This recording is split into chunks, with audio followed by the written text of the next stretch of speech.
What bottles of bourbon have I acquired this fall? Let's find out.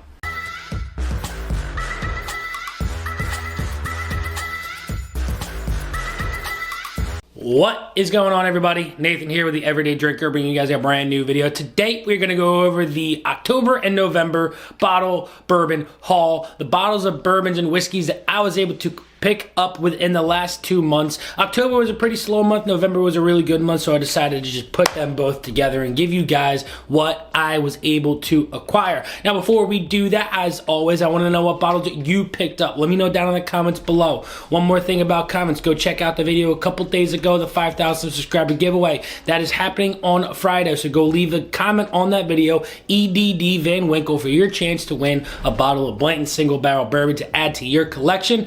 If you're brand new, make sure you smash that subscribe button, and if you enjoy the content, drop that like, because the road to 10K has now started and I cannot wait for that to happen. But enough of the jibber jabber, let's get into bottle number one. Bottle number one is going to go to Barrell Foundation. Now, we did a review of this bottle right here. This is Barrell's first project of not being barrel proof. This is bottled at 100 proof, and it is really delicious. It's coming in at $55 bucks, which is a lot less than their other offerings. It's at least 5 years old, and it's bottled at 100 proof, so it's their rendition of a bottle that is going to be readily available for a lot of people to pick up, to be able to try their different styles of blending techniques. Really good bottle. Did a review of that, so if you want to go check that out, make sure you do so. But let's get into bottle number two.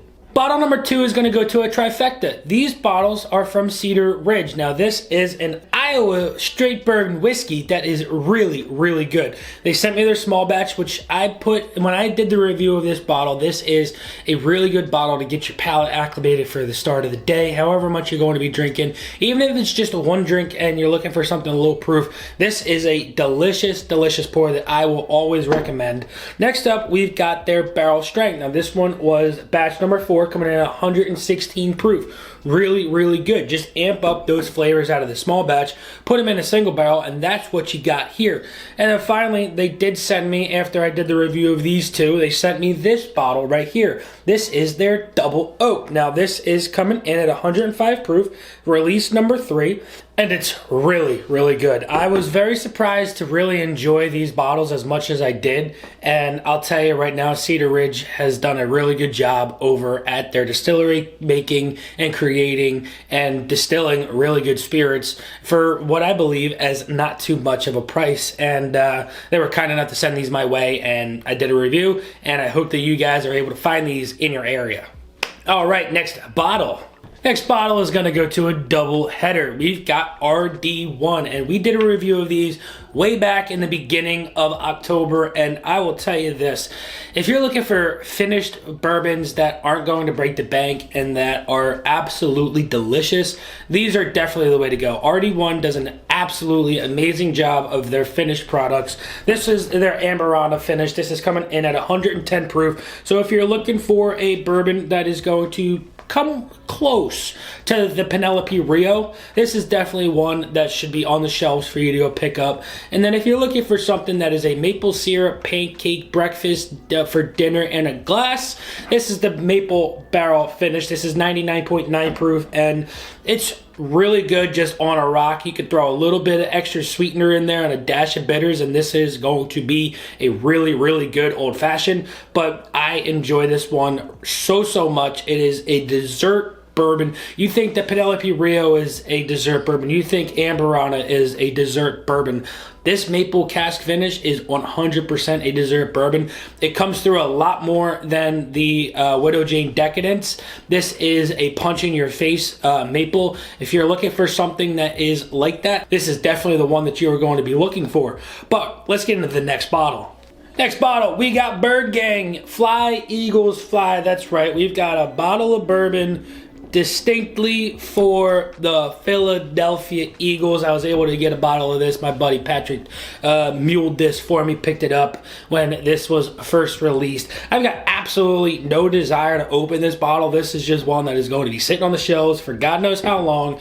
And it's, I mean, I don't even know what what juice is in this, because they definitely didn't distill this themselves. They sourced it for sure. Sounds as out of Iowa, I believe, right? Yeah, distilled in Iowa. So hey, you never know. It could be Cedar Ridge juice in this bottle, but I don't know. I don't have the desire to open it. It's going to be one that's just going to sit on the shelves as a story piece. And well, actually, you know what? We will crack this bottle open if the Eagles win the Super Bowl. That's what I'll do with this bottle. If the Eagles win the Super Bowl, we're cracking this bottle. You guys heard it first. But yeah, that is the Bird Gang bottle of bourbon coming in at 82 proof. So yeah, fun little bottle to have for the collection.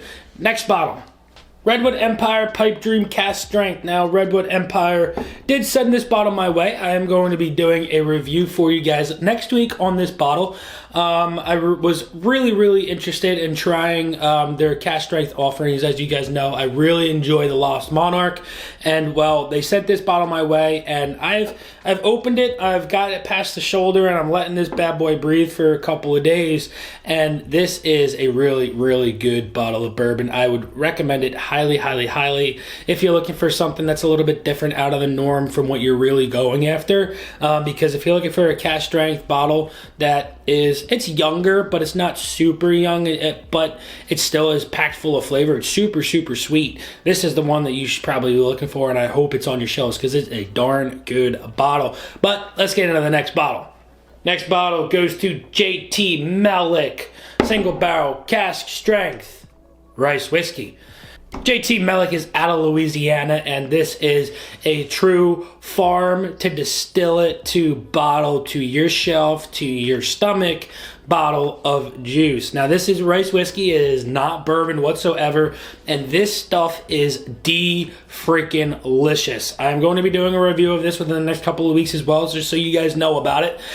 It's available on a couple of websites. It's available on their website. I'm not quite sure if it's sold in stores or whatnot, but if you are interested in really good whiskey that's not bourbon or rye, this is definitely the way to go, and this is available in some retailer websites. So once we do the review of that, I give you all the information on that one.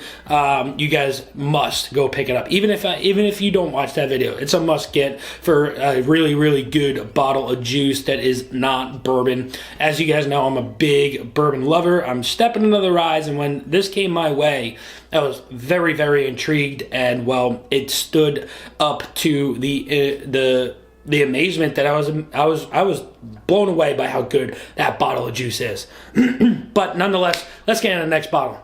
Next bottle, we've got Knob Creek 12 year. This is coming in at 100 proof. Man, I hadn't had a Knob Creek 12 since like the beginning of my bourbon journey. I've just been picking up the 9 year and just mixing with that and drinking it, so on and so forth. But every so often I would see the Knob Creek 12 year on the shelf for like 80 bucks. And I'm like, it's just not worth that $80 price range. I'm not buying it for that much. I walked in one of the Bottle Kings. You guys saw that on one of the bourbon hunting videos. And this was on the shelf for, I believe, 60 or 65 bucks. And it was a must get at that point. I had to get it onto the shelf. And for 65 bucks, it is a no regrets buy. That Knob Creek 12 year coming out 100 proof. Next bottle. Next bottle is not going to go to a bourbon. It's not going to go to a rye. It's not going to go to a rice whiskey. It's not even going to go to a whiskey for that fact. This is the Goose Island Double Barrel Stout finished in Eagle Rare barrels. Now, this is just going to be sitting on the shelf for the next couple of years, aging in the bottle, because it can age for up to 5 years. It can definitely age a little bit longer than that, but I don't know if I can wait 5 years. I think I'm going to wait probably 2 or 3, and yeah, I cannot wait to eventually open this. I'm not even cracking the seal on it to look at the bottle.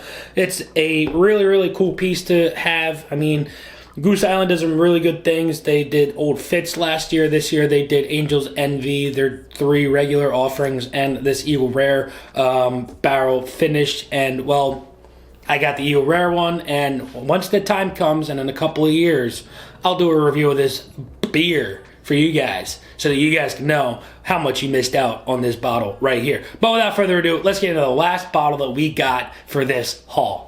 Last bottle is going to go to 2XO Gem of Kentucky, barrel number 72.